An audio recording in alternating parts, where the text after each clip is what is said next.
Welcome back, everybody. So that one right there is what I'm calling the SIG Super Macro XL, because as you can see, it's the Macro, it's the XL, and it's just super because of the Parker Mountain Machine comp on there. So I've been on a bit of a mission the past several months, actually probably the past year and a half or so, to try and squeeze the ultimate amount of performance out of pistols that I regularly carry around out there. I started off with doing like the ultimate duty build in the Glock 45, and then I did one on a SIG P320, and I thought it would be a really cool idea to get into the EDC space, or the super compact space or compact space. And that is where this one comes in. I wanted to start with a 365 because there's just so much you can actually do with it. But don't worry, I'm gonna have ones for the Glocks and probably the PDP and other stuff coming shortly. But we start here with the Super XL Macro. Now, before we get into all the good stuff that the Super Macro XL is, huge shout out to all of my patrons. I love all of you guys for all the support you give me, and I appreciate everything you do here for the channel. Massive structure of support that helps me stay independent. All right, so why the name, the Super Macro XL? Well, because what we are starting with here as the base is the SIG 365 fire control unit, a macro grip, the XL slide, and a Parker Mountain machine barrel and comp, and a couple of other small bits we're going to talk about here. Therefore, giving it the new name that SIG hasn't figured out how to build yet, the Super Macro XL. So getting into the nitty gritty of the parts here, like I said, we start with the 365 control unit. Those are modular, so whichever one you have, you can start from there. Then I move on to the Armory Craft laser stippled and Cerakoted macro frame. That's going to give you a lot better traction and a little bit of those looks, and you can get it in a ton of different colors if that is your thing. Then have some Armory Craft +2 base pads on those macro magazines, giving us a 19 round capacity in the X Macro grip module, which is absolutely awesome. Armory Craft slide stop slide release, Armory Craft trigger shoe, SIG factory XL slide, Parker Mountain machine barrel and compensator, and the new SIG Romeo X, because SIG has finally won me over on some of their optics, and this red dot has just been great so far. And I need to give a huge shout out to Optics Planet for actually supplying that SIG Romeo X. They've been awesome to the channel over the past year or so. So if you're looking for binos or optics or anything else out there, make sure you check them out. Use code TACC or TAC, and it's going to help you out when you get to the cart side of things. And then to finish up that business end out there, I'm using that Streamlight TLR7A, not the TLR7 sub, but the TLR7A, and it is an absolutely great fit, as you can see here. And then to carry this thing around, I've been using this D&H holster right here, which is very, very nice, very well built. Ran into this guy, he's actually local to me, and he's making a really high quality product. So if you were looking to either get a holster for your macro or build the Super Macro XL, D&H holsters just got you covered, and make sure you get the version for the macro with a TLR7A, and you're gonna be good to go. Great retention, good craftsmanship, and I appreciate him for putting a holster here. He's a local guy, and I always want to support the local people here in Arizona. So how did I choose these specific parts, or how did I land on how I put this thing together? First off, let's talk about the Parker Mountain machine comp and barrel, because that's probably the most expensive part besides the optic. Well, Parker Mountain machine makes some really cool stuff, some pretty awesome, almost flush fit comps, depending on what you're putting it on, but they're super small, and they make them to work with their barrel, and they make them fit really, really well. So this comp and barrel is different than others that have screws or set screws in them or locking gates or anything like that. It actually fits on there just like a muzzle device goes on your AR. Sorry, I had to check the mic. It's blinking at me because it's about to die.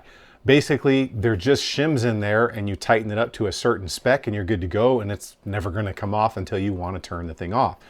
But they got a great rep, and they really do work. It definitely does its job out there. As far as all the Armory Craft parts go, they seem to have a really solid reputation out there, and they didn't break the bank, because there were other companies out there where the same equivalent of part was either way more expensive or just had a look that I really completely didn't want to go for. Now, when it comes to that SIG optic right there, the new X version of it, it was specifically built for the slides that SIG put out that don't have a rear sight.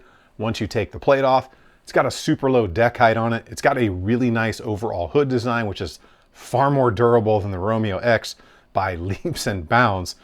And overall, just super cool. You've got built-in fiber optic sights in the rear, and you get your choice of 3 reticles, a circle, a dot, or a circle and a dot.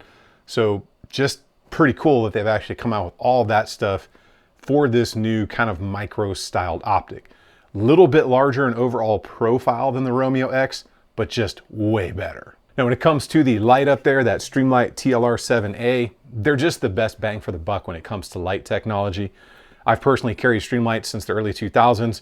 You can beat on them and beat on them and beat on them, and they just keep going, and they don't break the bank on cost. And the TLR7A just seemed to fit this build absolutely perfectly. Now, the range performance on this thing, because that's really what matters, this thing just ran and ran and ran and ran like a champ. So I put several hundred rounds through this specific parts combination because I wanted to make sure everything was going to play nice. That comp does an outstanding job for the recoil out there, and it just really does make it kind of fun to shoot this thing, even though it's kind of bigger than a micro, but still a very slimline pistol. The trigger feels more solid, probably because it's a solid piece of billet machined aluminum, as compared to the kind of folded or stamped steel trigger that comes in SIGs from the factory, which I've just never been a fan of. For the grip, you get far more texture. You're gonna be able to grip the pistol easier, and you can get it in colors if that's your thing. The extended slide stop slide release does make it a bit easier to run the slide, which can be a little bit difficult on the 365 series because they're a bit smaller and they're not always the easiest ones to activate.